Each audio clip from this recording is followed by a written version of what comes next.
Hello everyone, and today I'll show you how to set up gesture control on your JBL Tune Beam's earbuds. So this can be really convenient for quickly managing music and communication without extra movement. So in order to do that, open up your JBL headphones application, choose your device, let's select our JBL Tune Beam.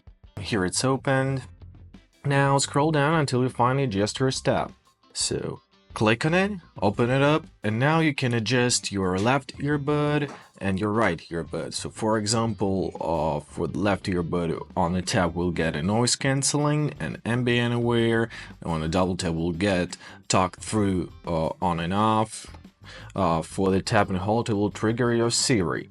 For the right one, so you can tap on it and it will play pause your track. Double tap will enable next track. Triple tap will enable previous track. Now if you tap and hold, it will trigger Siri as well. Well, I hope this was helpful. Thanks for watching and have a great day.